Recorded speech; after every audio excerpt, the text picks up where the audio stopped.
It's another edition of Time About the Movies, and today we're taking a look at the movies of April 15th, 1994. 6 movies to look at, so we got a lot to look at, so let's just delve right on into it. We'll start off with the biggest new release of the weekend, and that is Chevy Chase and Jack Palance starring in Cops and Robbersons.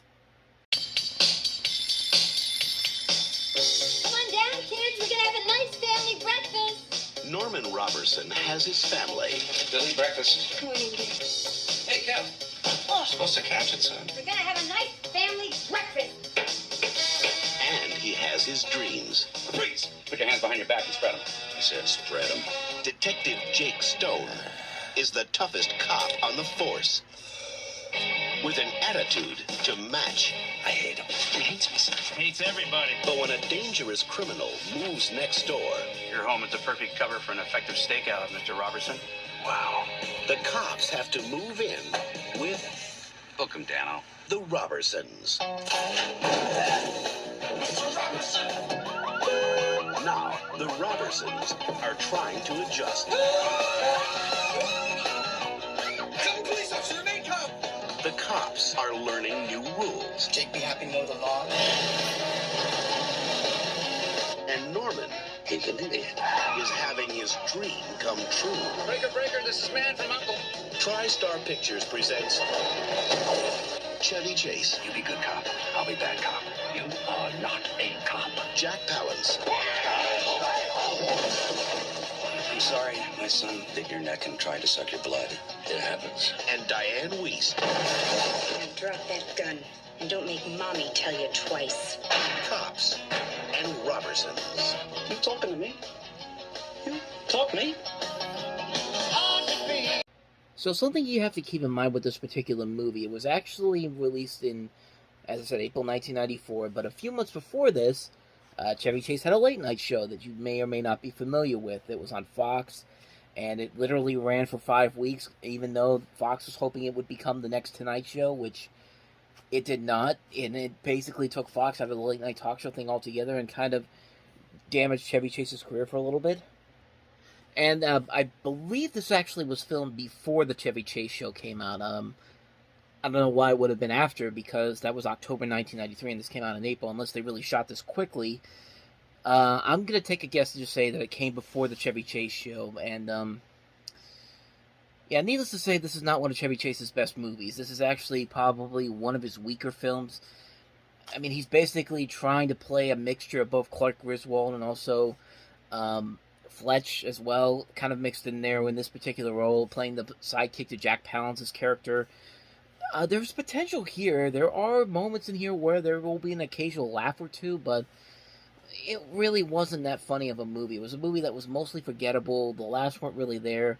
Those lame attempts at trying to do parodies of different things, like the taxi driver thing at the end of the trailer, like, Chevy Chase, you're better than this, man. Like, you can make much funnier material out of stuff like this besides this, but it just didn't work. It was a movie that came and went, and it just really wasn't that good of a movie. It was a movie that was quickly forgettable, had some potential there, but just never really did anything important. But at least for the director Michael Ritchie, at least he made a better movie in 1994. But we'll get to that one a little bit later on.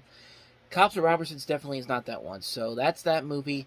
On to the next film, and that is Surviving the Game.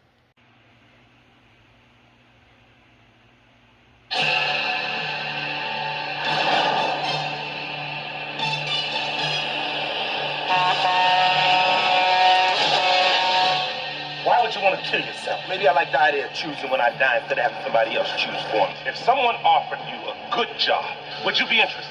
What kind of job are you talking about? We need someone to help us with our hunts out in the wilderness. Are you sure about this one? Oh, I'm sure. Has he got courage? Gentlemen, I would like you to meet our new hunting guide, Mason. Here's a toast to the hunters and a prayer for the hunted. The hunt begins now. Let me get the door for you. We're not really going to hunt him, are we? He's nothing. He's less than nothing. Come on, Mason! I won't take any part in this. I want you! If you make it to civilization, you live. If you don't, maybe God will have mercy.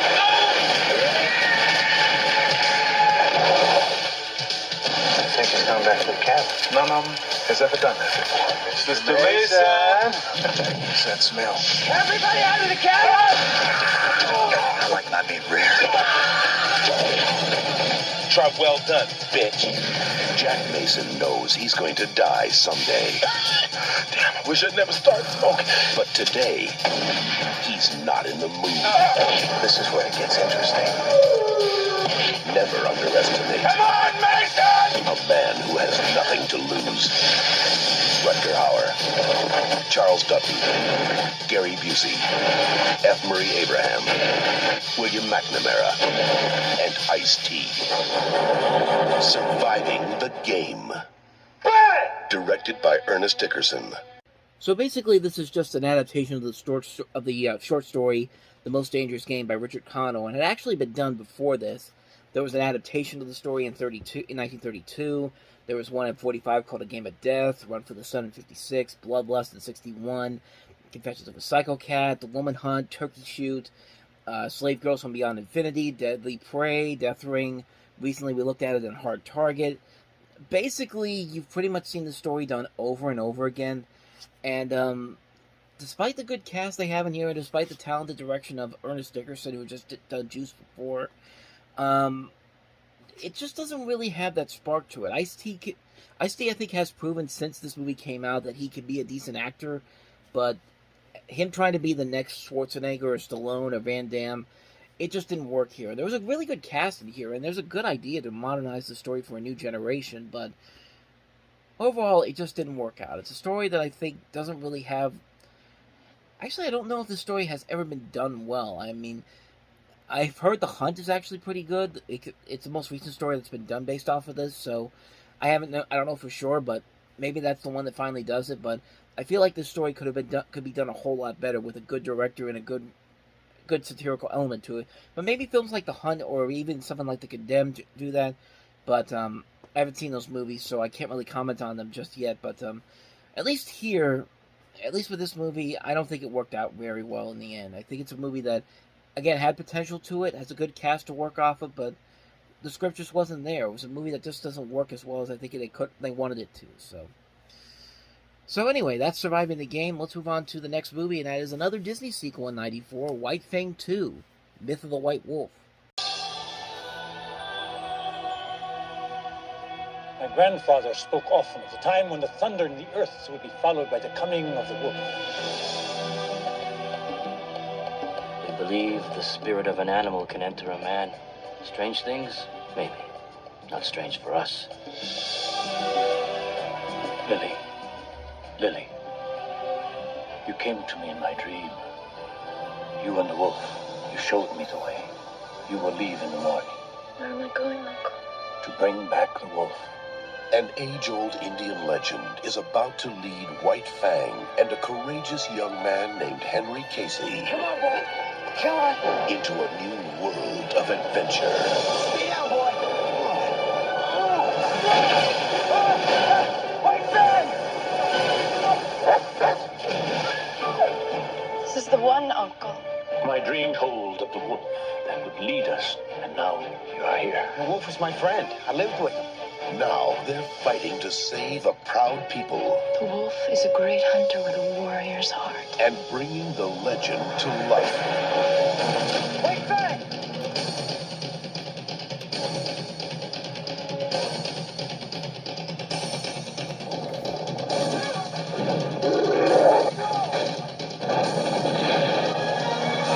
Walt Disney Pictures presents White Fang 2, Myth of the White Wolf.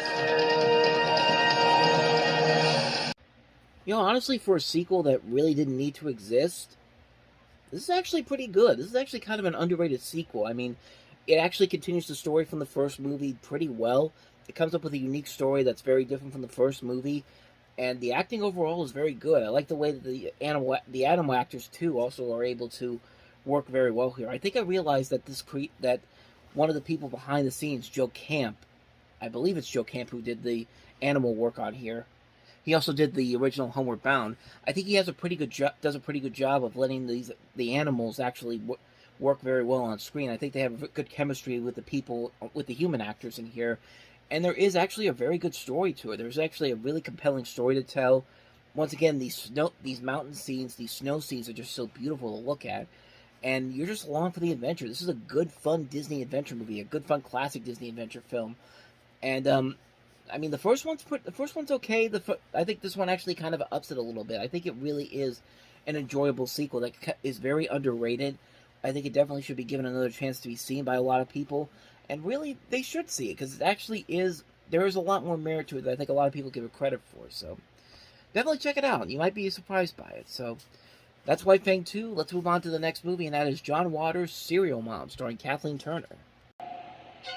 Life doesn't have to be ugly. Look at the birds out there. Listen to their call. Woo-wee. Woo-wee. This is the story of Beverly Sutphin, Scrambled eggs, anybody? a devoted mother, I'm so happy I could chip. You know how I hate the brown word. a loving wife, I think the kids are awake. We could be very quiet. I'm ready. Honey, you're hot tonight. and a suspected murderer. Oh, kids, are you doing your homework? How did America's #1 mom turn into one of America's most wanted? Is she really guilty? Are you a serial killer? Chip, the only cereal I know anything about is Rice Krispies. Is she the only one with a motive?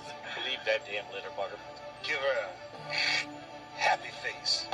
Or is there someone else I'm stood up. I'll kill that jerk. with an axe to grind? Oh! You'll never get a boyfriend. Meanwhile, this small Baltimore suburb keeps getting smaller and smaller. It's been a crazy day, hasn't it? Savoy Pictures asks the burning question, Is your wife mental? is Beverly Sutphin just a sweet suburban housewife? I don't know what it is about today, but I feel great. Okay? Or is she serial mom? Cool. Is she in a band? Kathleen Turner, Sam Waterston, and Ricky Lake. Serial mom. Every woman wants to be wanted. Just not for murder one. Beverly, I've read all about this. Is it menopause? Overall, not an all-around winner, but honestly, the only reason you should see this movie is for the over-the-top chaotic performance of Kathleen Turner in this. I think this is actually one of her funnier performances. This is probably her best overall starring performance I've seen her in since Peggy Sue got married. And I guess maybe Who Framed Roger Rabbit if you want to throw that into the mix as well. But, I think she really does carry the movie overall. I don't think the rest of the movie itself is that great.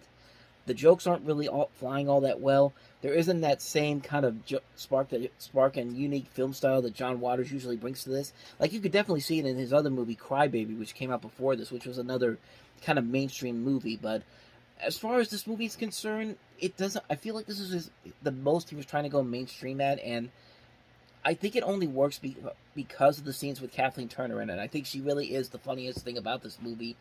And whenever she's doing the jokes, they are usually very funny. I wish it could have been a little bit more funnier. I think you have a good cast here that could really make this stuff work. Sam Waterston, Ricky Lake. You see Matthew Lillard pre-screaming here. And you also got cameos by Patty Hearst, Suzanne Summers, Joan Rivers, Tracy Lords. There's potential there for something great. As it is, it's a decently made film. It could have been a whole lot better, but I mean, for what it is, it's fine for what it is. Definitely see this movie if you want to see a really good Kathleen Turner over-the-top performance, because this movie definitely features that, and it's very, very funny whenever she's on screen. So anyway, that's Serial Mom. On to the next movie, and that is Backbeat.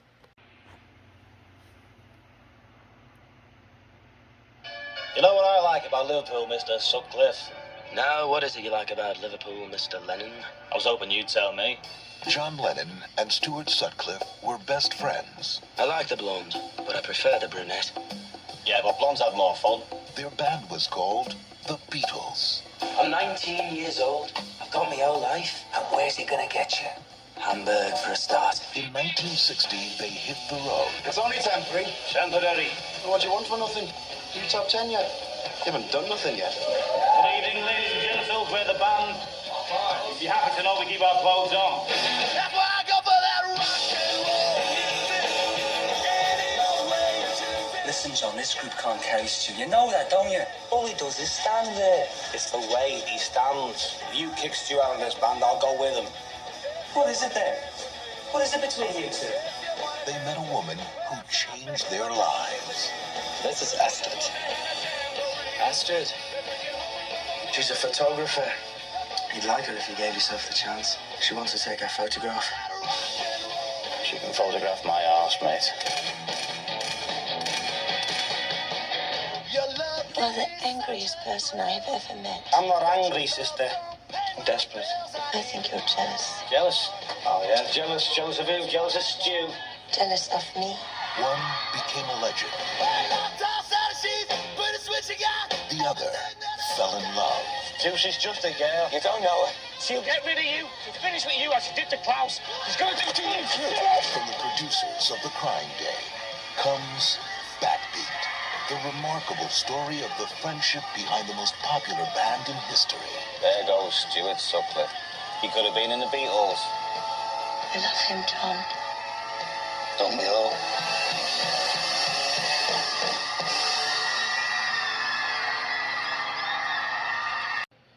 Once again, another movie that has so much potential to it, and it just can't really deliver on it. I feel like there's a spark there that's missing in this particular film, but you could definitely see the effort there is there. There are people trying. I think Stephen Dorff as Stuart Sutcliffe is doing the best he can with this, and Ian Hart as John Lennon, I think again is also very good in here. There is a very good story to tell here. You get to see the story of the Beatles before they became the Beatles that we know of today, and there's a good story there, just not the right execution. It's a movie that I think really stumbles out of the gate. It really struggles to find a good common ground to actually tell the story that actually makes sense. The music overall, I think, is pretty good. I just wish the script had been a little more tighter. I think the script should have been a lot more interesting, but it's basically kind of the typical biography. Yeah. What do I want to say here? It basically goes with the typical music biopic formula storyline that we've seen done to death so many times, where it's one of those things where the performances are so good, but the rest of the story is just kind of mediocre because it's been done to death so many times. It feels like that kind of thing is happening here too. It feels like a movie that there's so much effort there that could have been, that is placed in here, but it just doesn't really have that spark that it needs to make it stand out on its own. It's a movie that feels mostly flat for the most part. There's not really a whole lot there to make it stand out. And that's kind of a bummer because there is so much potential there with the stuff that we see in this trailer. And the music overall is pretty good, but as it is, another missed opportunity. Another missed opportunity indeed. So that's Backbeat. Now let's move on to the last movie that we have here, and that is In Custody. आज एक हर्फ को फिर ढूंढता फिरता है ख्याल मद भरा हर्फ कोई जहर भरा हर्फ कोई दिल नशी हर्फ कोई जहर भरा हर्फ कोई आज एक हर्फ को फिर ढूंढता फिरता है ख्याल हर्फे उल्फत कोई दिलदार नजर हो जैसे जिससे मिलती है नजर बोसाए लब की सूरत इतना रोशन कि सरे मौजाए जर हो जैसे सोबत यार में आगाज तरब की सूरत हर्फ नफरत कोई शमशीर गजब हो जैसे आज एक हर्फ को फिर ढूंढता फिरता है ख्याल. I mean, basically, you get what you get here. It's a Merchant Ivory movie directed by Ismail Merchant. You're following a professor of Hindi at a local college, and his first love is the Urdu language, and in particular, Urdu poetry.